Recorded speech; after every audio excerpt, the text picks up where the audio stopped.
Before bed, we'll travel to a place where reality and myth intertwine. Today, Atlantis, a city that vanished beneath the waves, leaving behind only a mystery.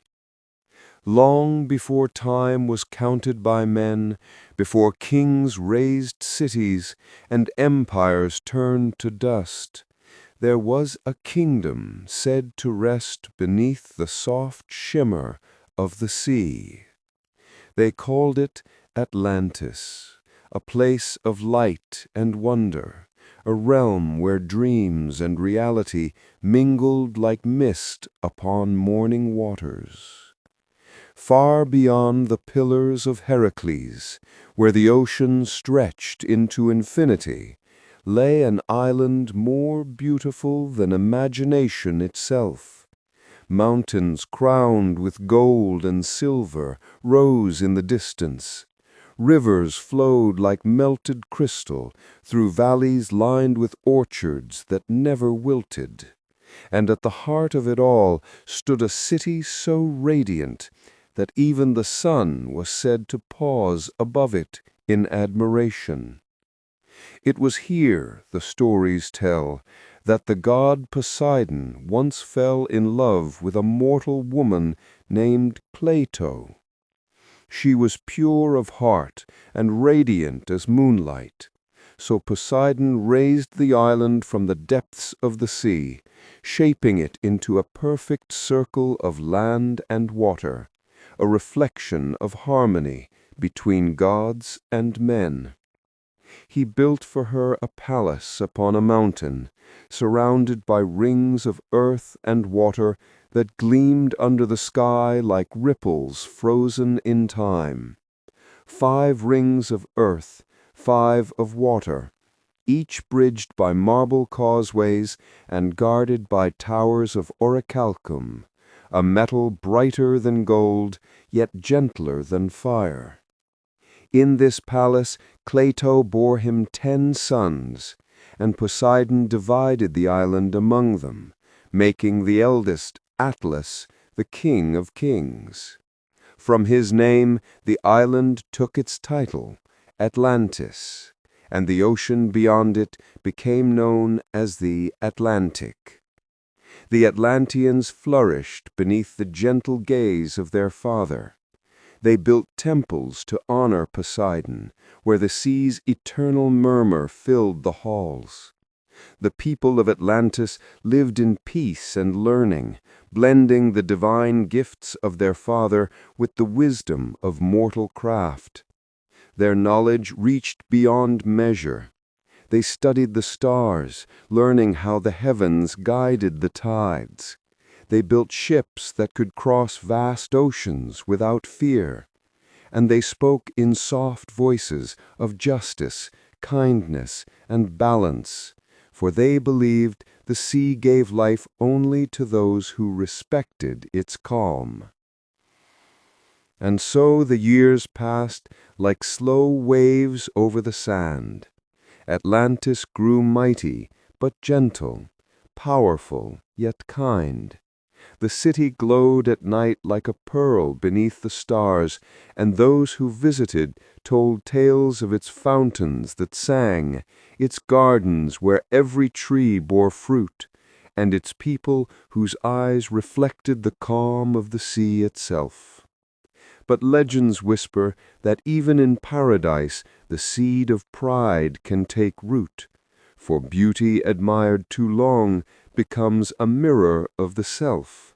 And in that mirror the Atlanteans began to see not the gods, but their own reflection.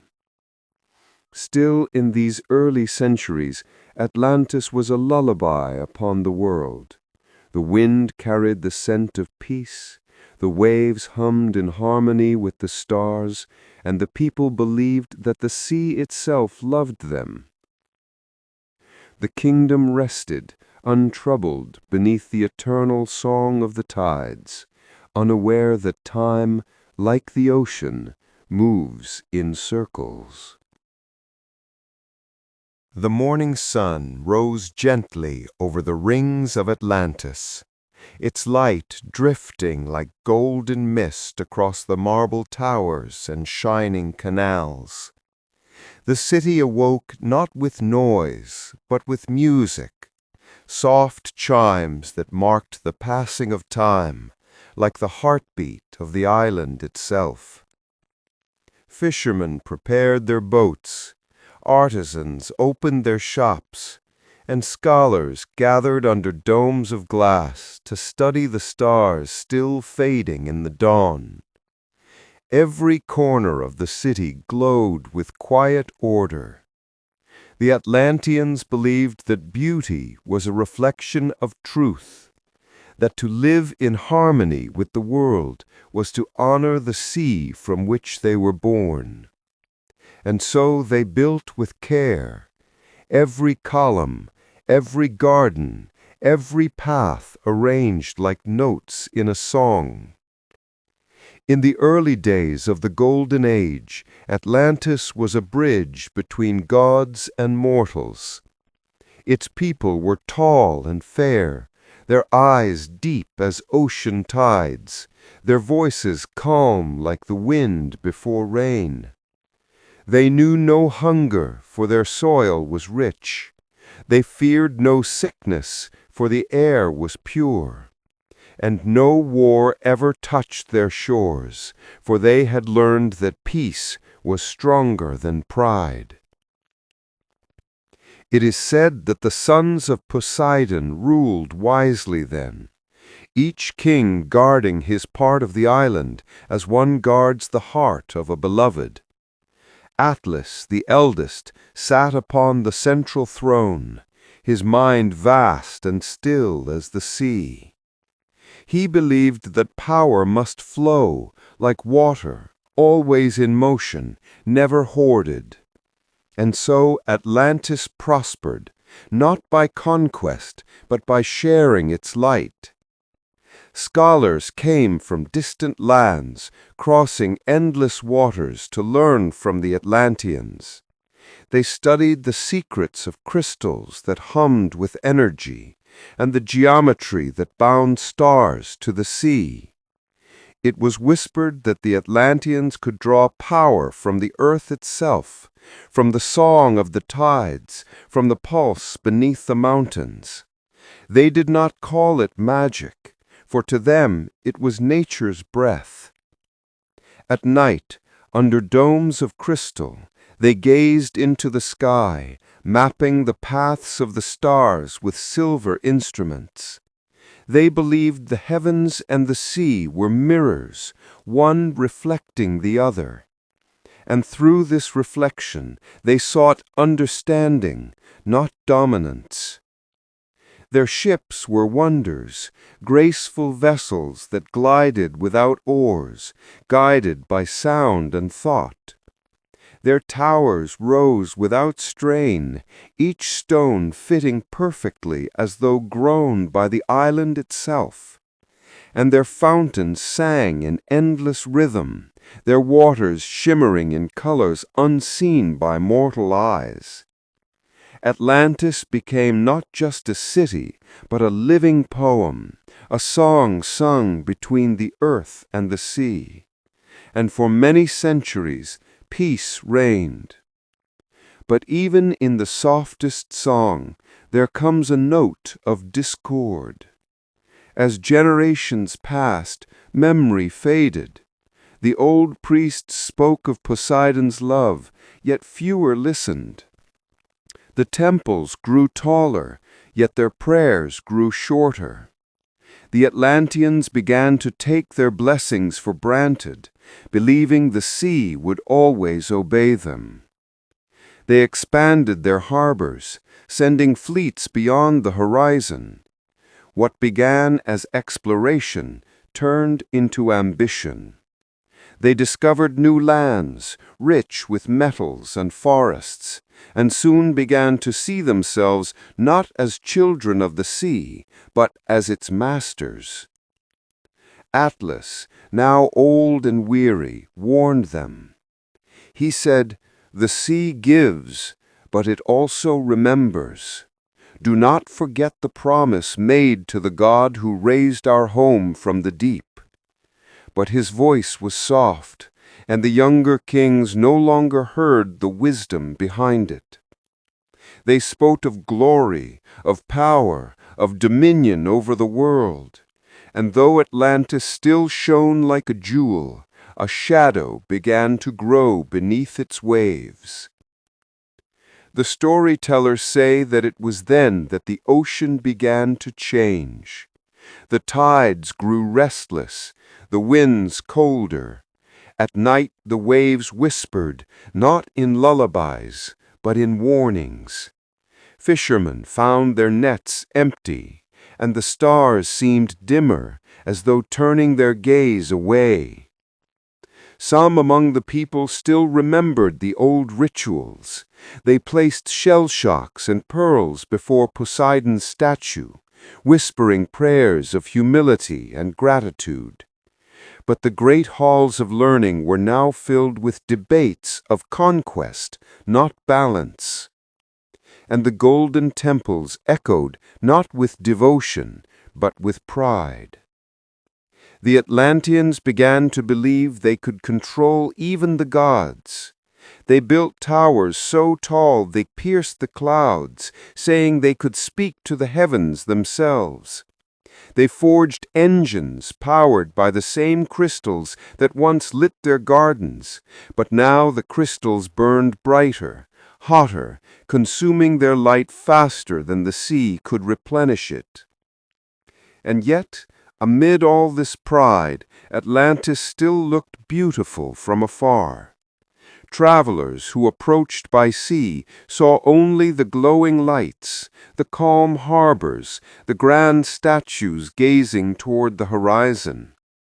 They did not see the cracks forming in the marble, or the silence that had crept into the temples. Sometimes even perfection fades quietly. At night, when the winds fell still, the ocean would whisper to those who listened closely. Some said it was Poseidon's voice, gentle but sorrowful. Others said it was only the sea remembering what once was. But those who truly felt the rhythm of the tides knew that something ancient was stirring beneath the calm. Still, the people dreamed peacefully. Children slept beside windows that opened to the sea, and their dreams were filled with blue light and songs of dolphins. The mothers sang softly as they once had in the beginning. And for a time, even as pride grew in the hearts of men, Atlantis remained wrapped in the illusion of eternal peace. But the sea was patient, and patience, in the language of gods, is the first sign of warning. The years drifted like waves upon the shore, one generation fading into the next, as quietly as the tide leaves its mark upon the sand. Atlantis still shone beneath the sun, a city of brilliance and order, where fountains danced and towers gleamed like polished seashells. But beneath that glow, something had changed. Something small at first, like a ripple beneath calm water. The people still spoke of Poseidon, yet his name had become a word, not a prayer. His temples were visited out of habit, not reverence. And while the statues of the gods still watched over the harbors, their eyes, once symbols of living faith, now seemed carved from stone in truth. The Atlanteans had begun to believe that their wisdom was their own creation, that the sea, the stars, and the world itself were tools for them to command. They no longer whispered gratitude when their ships returned home full of treasures. They no longer bowed their heads when the waves grew still at dusk. And though the island still looked like paradise, its heart had begun to drift away from the rhythm of the ocean. Atlas had long passed into legend by then. His sons' ruled the city, proud, strong, and restless. They built walls higher than ever before, not to defend against enemies, but to keep the sea's reach at bay. They said it was protection, but the sea does not forget when man builds walls against it. The great council of kings gathered once each moon in the central palace, a hall so vast that echoes seemed to float there forever. They spoke of conquest, of expansion, of fleets that would sail across the world. They dreamed of an empire that stretched from one horizon to another. And as they spoke, the ocean beyond the windows sighed, long and deep, like the breath of something ancient stirring in its sleep. A few among them still remembered the old promise that balance, not power, kept Atlantis afloat. But their voices were quiet, drowned beneath the roar of ambition. And so the city's golden age began to dim, not in fire or war, but in silence, a silence that even the birds seemed to sense. The scholars turned their craft from study to invention. They sought to harness the energy of the crystals buried deep within the earth, the same power Poseidon had given to light their temples. But when they drew upon it too greedily, the crystals began to hum, softly at first, then louder, trembling with each passing moon. Some said it was only the song of progress. Others whispered that it was the heartbeat of the island, warning them to stop. Still they continued. They built ships powered by that strange glow, ships that could move without sails or wind. They built towers that reached so high that the clouds gathered around them like crowns. And they built machines that could shift stone and earth with ease, reshaping the island's body, unaware that each change was like cutting deeper into its own flesh. And so the balance tilted. The priests noticed it first. The tides began to rise earlier each season. The waves that once kissed the shore now struck it harder, leaving white scars of foam upon the sand. Birds flew inland, and the nights grew strangely warm. The air shimmered with a faint hum, as though the island itself were speaking in a language no one wished to understand. One night, a tremor passed beneath the city, gentle but long. The fountains stopped for a moment.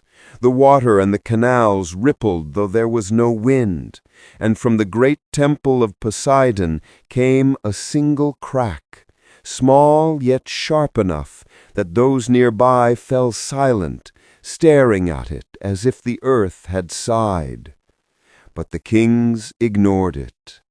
They declared the tremor a sign of renewal, not warning.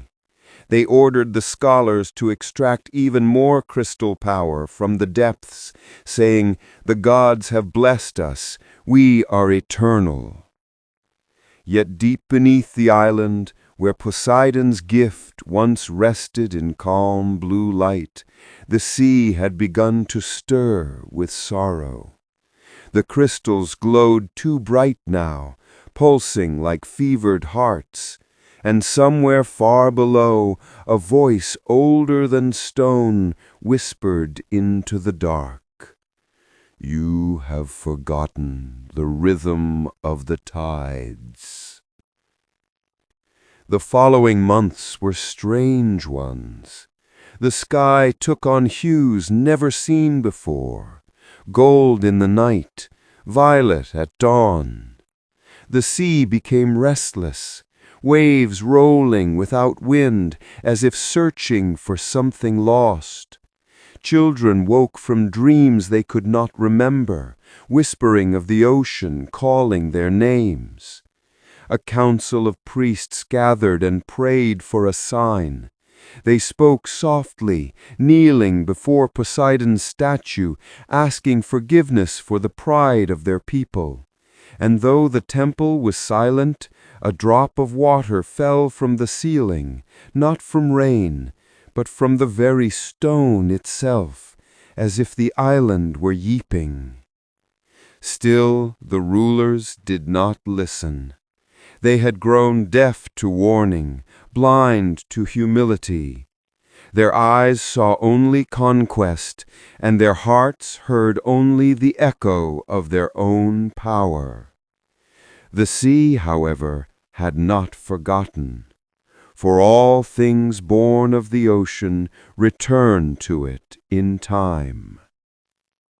As another season passed, the tides began to creep higher upon the shore. The fields nearest the coast turned to salt. The fishermen spoke of strange lights glowing beneath the water, moving like living stars. And some nights the people heard sounds, deep, distant, like drums beneath the earth.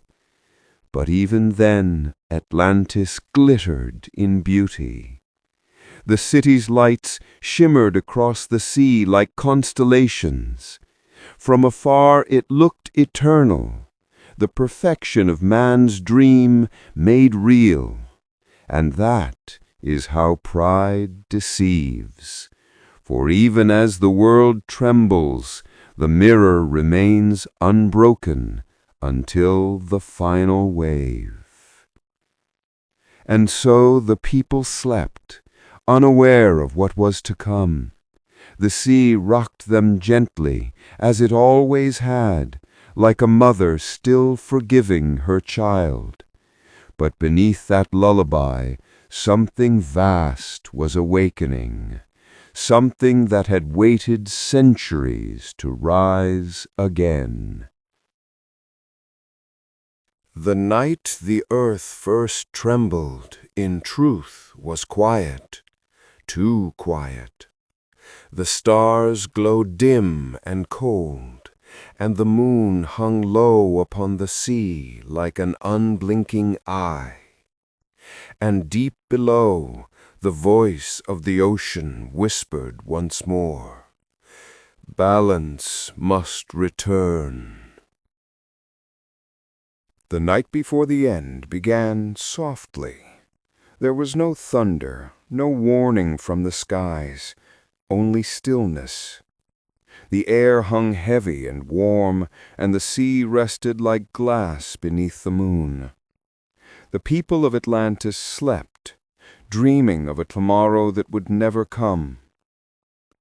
But beneath the still surface, something ancient stirred. A current, gentle at first, then stronger. The sea began to move in slow circles, as though remembering a rhythm long forgotten. From the depths, a faint glow shimmered, pale blue, like the heartbeat of the world. The priests, unable to sleep, gathered again within the temple of Poseidon. They lit their lanterns and bowed before the great statue, whispering prayers into the silence. One of them, the oldest among them, felt the floor tremble beneath his knees. He looked up and thought he saw tears running down the marble face of the god, and in that moment he knew. He rose and spoke to the others, his voice soft but steady. He said, "The ocean does not rise in anger. It rises to remember." But the others could not hear him, for outside the temple the wind had begun to hum, low and strange, like a song returning from the edge of the world. The sea's glow grew brighter, spreading through the canals and fountains. It climbed the walls of the city like veins of living light. Children woke from their dreams, staring through their windows at the shimmering horizon. They whispered to their mothers, "The ocean is shining." Far across the island, the great crystal chambers deep below the mountains began to pulse in rhythm with the waves. Each beat was slower than the one before, as though the heart of Atlantis was preparing to rest. Scholars ran through the streets carrying scrolls and maps, shouting of strange readings and trembling compasses. But their words were swallowed by the growing sound, a deep, steady hum that filled the air like the breath of the sea itself. The king stood upon the balcony of the high palace, watching the moonlit waters below. He saw the glow rising higher, and though fear touched his heart, he refused to name it. He called to his guards, "It is only the tide. The sea has always been our friend." Yet even as he spoke, the marble beneath him shuddered, a quiet groan, deep and slow, like a sigh from the bones of the earth. Then came the first wave, not large, not violent, just a single swell that kissed the shore and did not retreat. It lingered, spreading across the streets, filling the low gardens with silver light. The people stepped outside, silent, barefoot, watching in wonder. The sea has always been their home. But then the wind changed. It came not from above, but from the low, a cold breath that carried the scent of the deep. The lanterns flickered, and the stars seemed to sway. The priests fell to their knees once more, their voices trembling, calling out to Poseidon to forgive his children. And somewhere in the depths a voice answered, soft, sorrowful, endless. "I gave you the sea to love, not to command." The waters began to rise, gently at first, then with purpose. They flowed through the streets like rivers returning home. Bridges vanished beneath the tide, and the golden statues reflected their final glimmer before sinking into shadow. The people did not scream. They held one another, listening as the song of the ocean grew louder, deeper, almost beautiful. The great bells of the palace began to toll, not by human hands, but by the trembling of the earth itself. Each sound rolled across the city like a heartbeat. The sky shimmered with strange lights, ribbons of green and silver that twisted above the waves.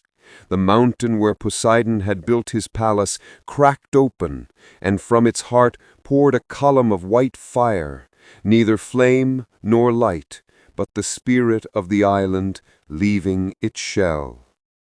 The king fell to his knees, whispering the name of the god he had forgotten, and for a single moment the wind fell silent.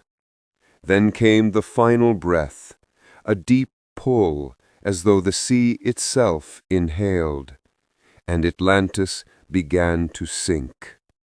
The towers leaned toward the horizon, the marble roads cracked like dry clay.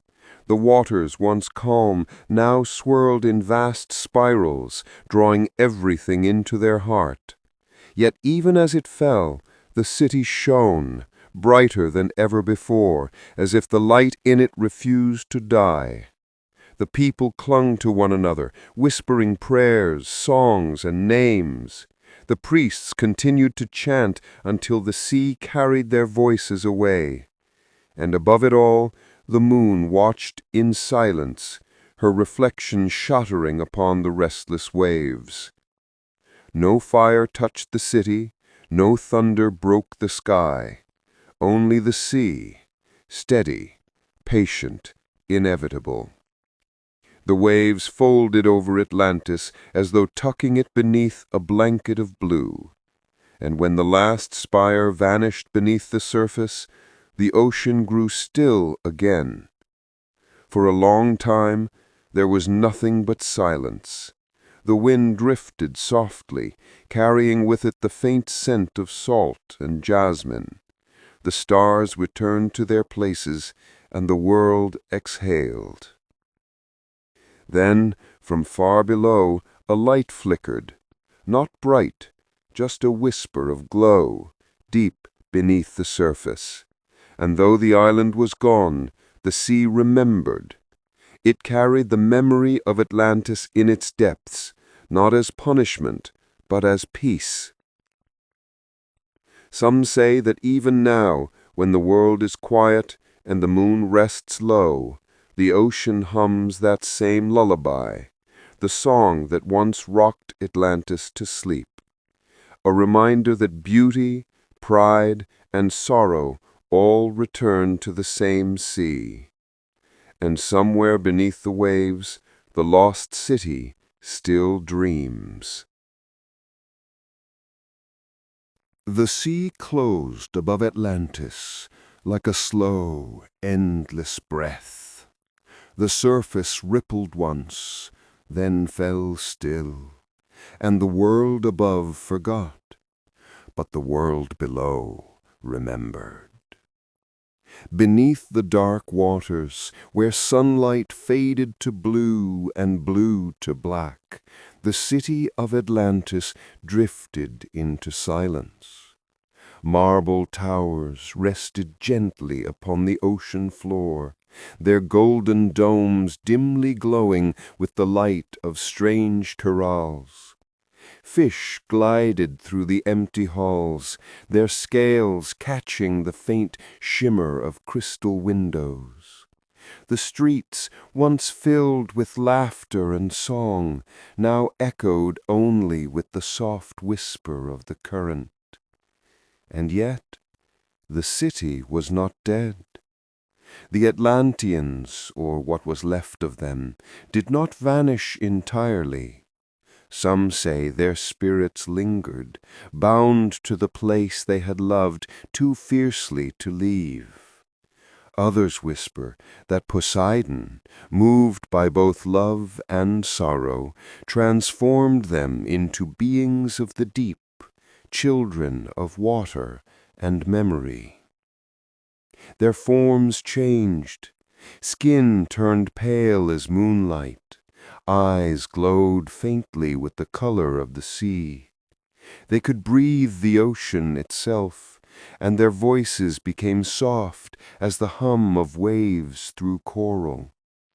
They wandered their drowned home, touching the walls of their once great palaces, remembering the warmth of sun they would never see again.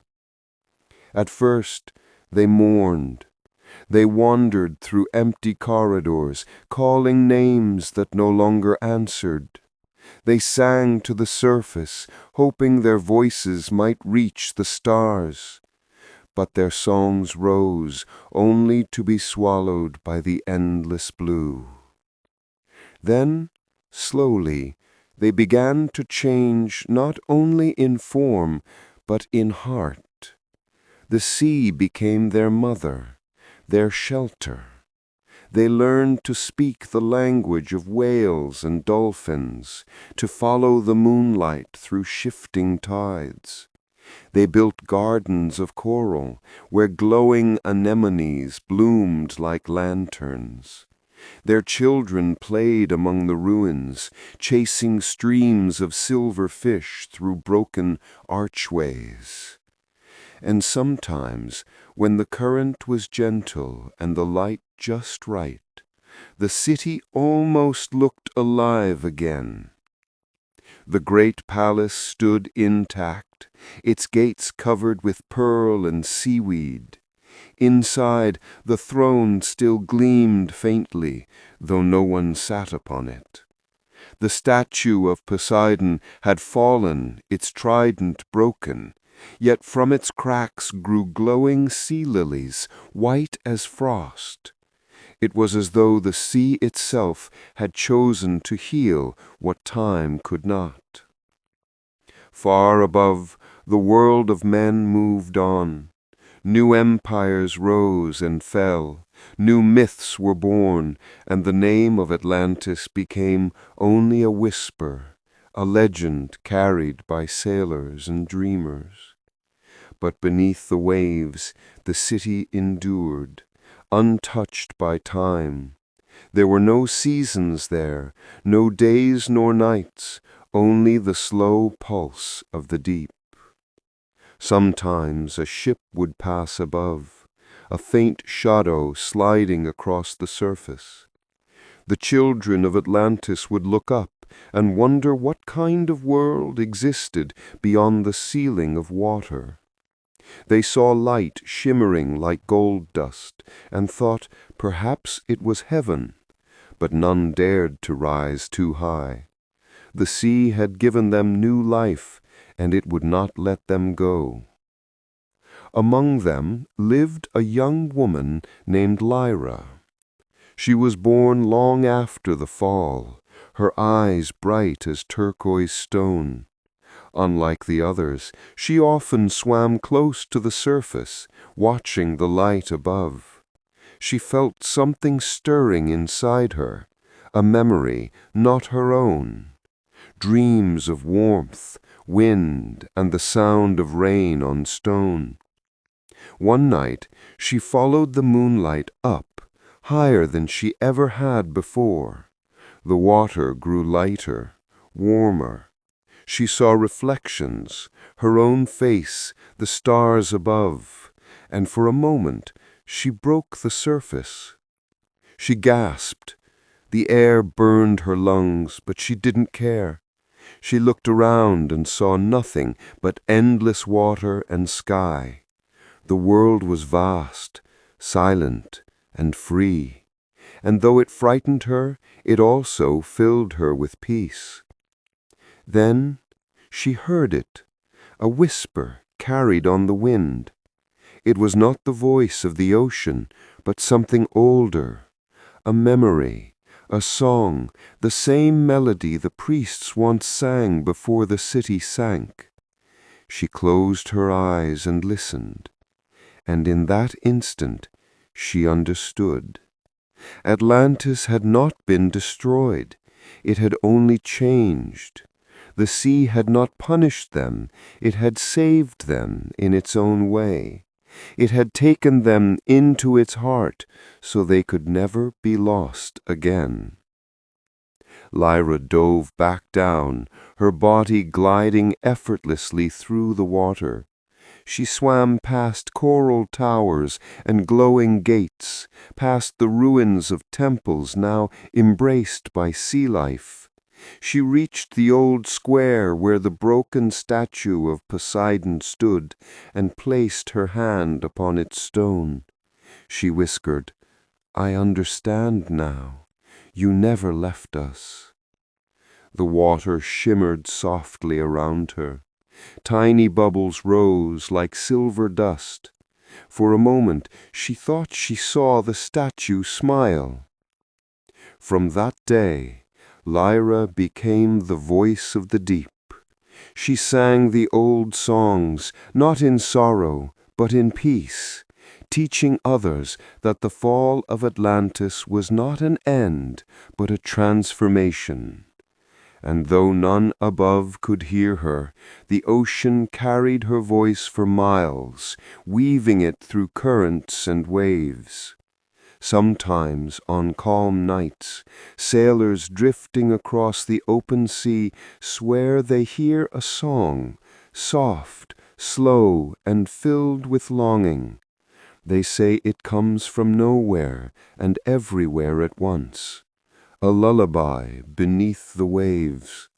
And perhaps it is Lyra, still singing of her home, of the city that sleeps beneath the sea, where time stands still, where love and loss are the same tide, where the ocean remembers everything. And so the sea keeps its secret, not as a curse, but as a promise, because some dreams are too beautiful to vanish. They only sink deeper, waiting to be found again. The ocean, it never forgets. It keeps every whisper, every sorrow, every dream that ever touched its waves. And sometimes, on nights when the stars are silent and the wind sleeps, it remembers aloud. It was such a night when a ship drifted across the wide Atlantic, its sails heavy with moonlight. The crew slept, and the sea lay still, smooth as glass. Only one man remained awake, a young sailor named Elias. He stood at the bow, eyes lost in the darkness, listening to the hum of the waves.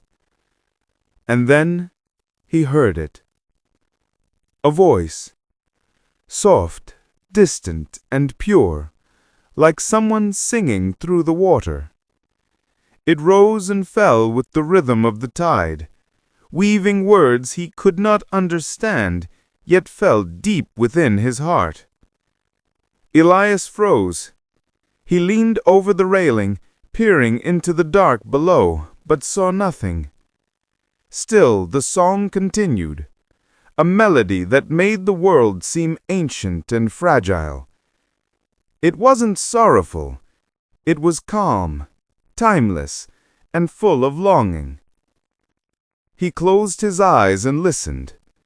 The voice seemed to echo inside him, stirring something old and familiar, as if he had known it once, long before he was born. He felt warmth in his chest, then a strange peace, as though the sea itself were speaking directly to him. Far below, Lyra sang. Her voice traveled through coral tunnels and over sleeping reefs, rising through layers of blue water like the breath of a dream. She did not know who might hear her, only that she must keep singing. The song was her memory, her promise, her love for a world she could no longer touch. The ocean carried her voice upward, through miles of stillness, until it reached the surface and brushed against the hull of Elias's ship. The sound wrapped around him like silk, soft and endless. He felt tears on his face, though he didn't know why. He whispered, "Who are you?" And though no one answered, he somehow knew the name, Atlantis. For the rest of the voyage, Elias could not forget the song. At night he returned to the bow and waited, hoping to hear it again. Sometimes he did, faintly, like the echo of a memory. Other times, only silence. When the ship reached the shore, he spoke of what he'd heard, but the others only laughed. A dream, they said. The sea plays tricks at night. Yet Elias knew what he felt. It was not a dream. It was a voice, calm, ancient, alive. He began to study the legends. He read of a city lost to the deep, of gods and mortals, of pride and sorrow. The more he learned, the more the melody returned to him, whispering at the edge of sleep. Sometimes, when he closed his eyes, he saw flashes, towers beneath the sea, golden domes, faces lit by pale light. And always, always, that song. Years passed. Elias grew older, but his fascination only deepened. He became a navigator, crossing the oceans again and again, always listening, always searching. He learned to read the waves, to feel the hidden pulse beneath the current, And one night, under a silver moon, he heard the voice again, clearer than ever before. "Why do you listen, child of the shore?" it asked, or perhaps the thought simply formed within him. Elias whispered, "Because I remember you, somehow." The sea stirred gently, like a sigh. "You remember what your kind forgot, the balance, the love, the peace." He felt his heart slow, his breath ease. The water glowed faintly around the ship, pale blue like the light of another world.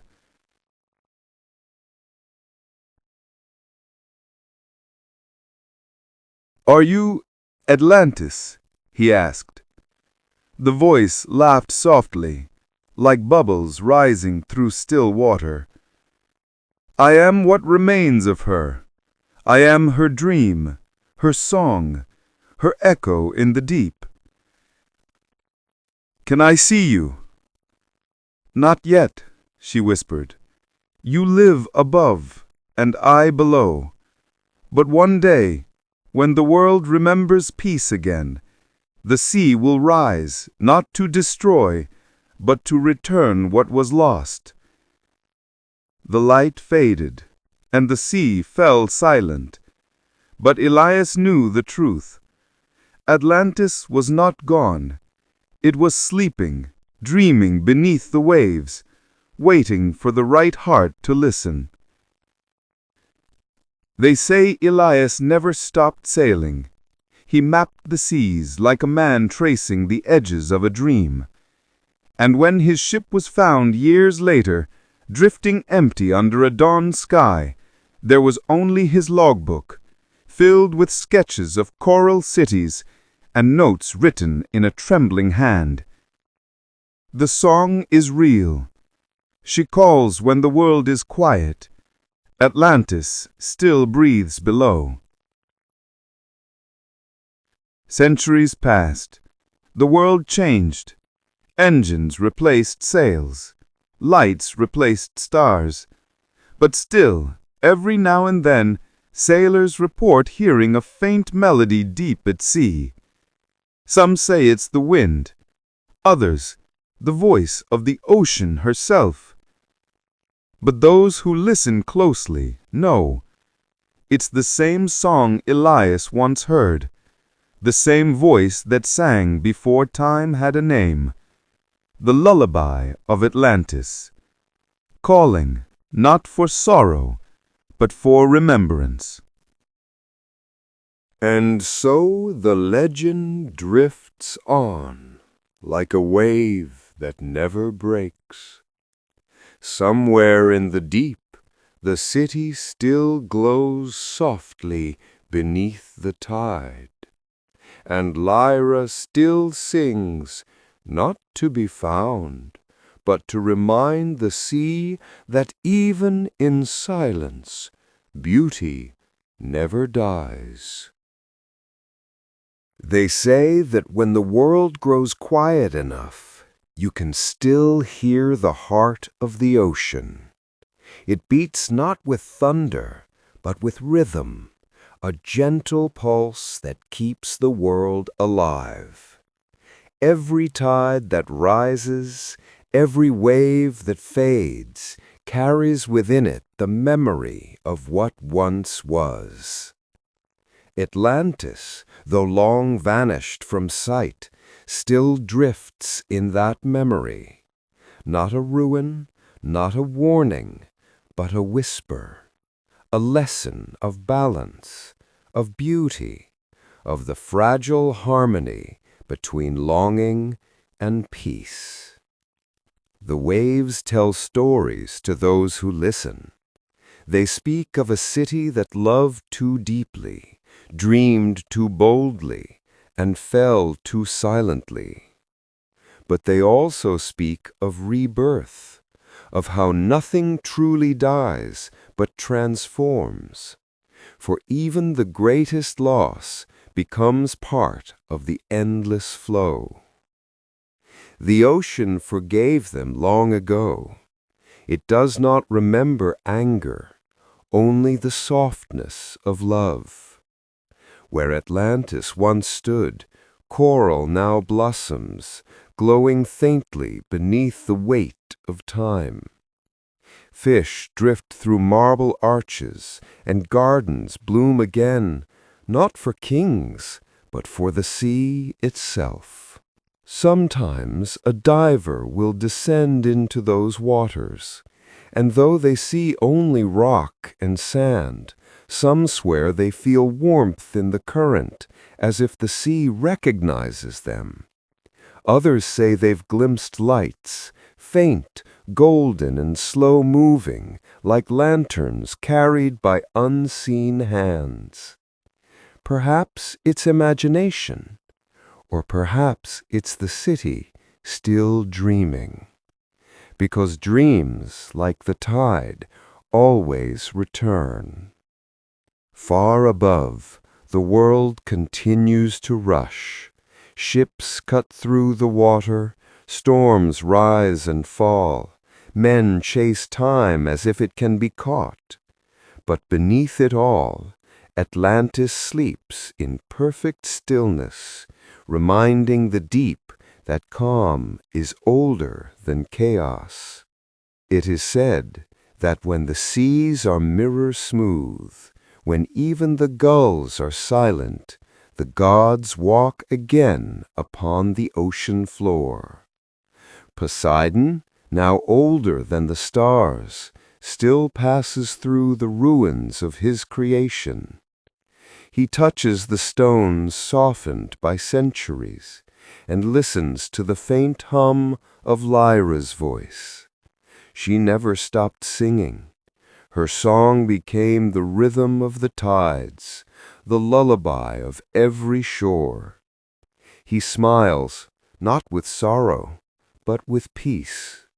For the love that built Atlantis never truly ended.